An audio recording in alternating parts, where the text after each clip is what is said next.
Bonjour et bienvenue sur le chemin du changement. Je suis super content de vous retrouver pour cette nouvelle vidéo. Aujourd'hui, nous allons aborder les 6 étapes d'un changement de comportement. Je suis Thierry Carré, formateur et coach certifié. Je suis également le fondateur du site et de la chaîne YouTube Chemin du changement. Aujourd'hui, j'ai un cadeau pour vous. C'est un e-book que j'ai écrit et que j'ai nommé « Acteur de sa vie ». Je vous invite à le lire en cliquant sur le lien ici ou dans le commentaire de cette vidéo, puis à me dire ce que vous en pensez. Tout le monde veut du changement dans sa vie. Par exemple, changer de boulot, se remettre au sport, gagner plus. Le paradoxe, c'est que rares sont les personnes qui sont prêtes à changer. Pour mieux appréhender le changement, voici les 6 étapes d'un processus de changement. La première étape est celle de la pré-intention ou de la pré-réflexion. C'est la phase de « je n'ai pas de problème ». Ça veut dire que soit je n'ai pas conscience du problème ou que j'en ai une conscience partielle, soit je minimise la situation.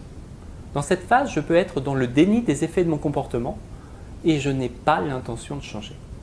Pour accompagner quelqu'un dans cette phase de pré-intention, vous pouvez lui demander comment il se sent par rapport à son comportement en question. Puis demandez-lui comment il se sentirait s'il changeait. La deuxième étape est celle de l'intention ou de la réflexion. C'est la phase « il y a un problème, mais… La personne a pensé à la possibilité de changer de comportement, mais n'est pas encore prête à planifier activement le changement. C'est la phase de questionnement. Je suis parfois conscient des bénéfices même secondaires de cette situation. Par exemple, je sais que je mange trop sucré, mais ça me permet de calmer une émotion ou une angoisse que j'ai. Cette étape finit une fois que j'ai pris conscience que mon comportement est mauvais pour moi. Pour accompagner quelqu'un dans cette phase d'intention, félicitez-le d'avoir pensé à changer, puis encouragez-le à travailler à une préparation réelle du changement. La troisième étape est celle de la préparation ou de la planification. C'est la phase « oui, il faut que ça change ». La personne ne change pas encore son comportement, mais elle planifie le changement et est décidée à changer.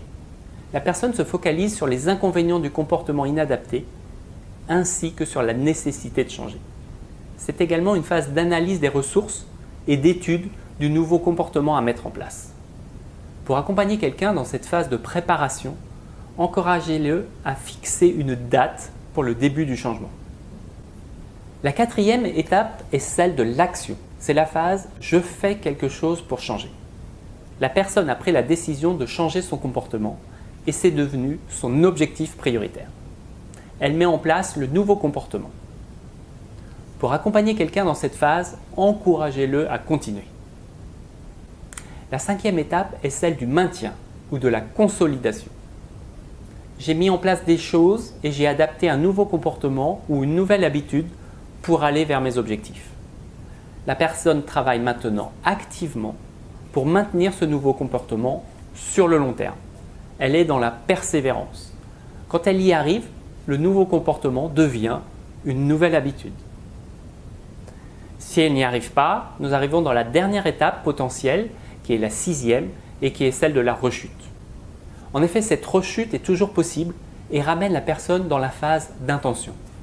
Suivant la difficulté de ce qui est à changer, comme par exemple arrêter de fumer, il est courant que les personnes fassent plusieurs tentatives avant de réussir durablement.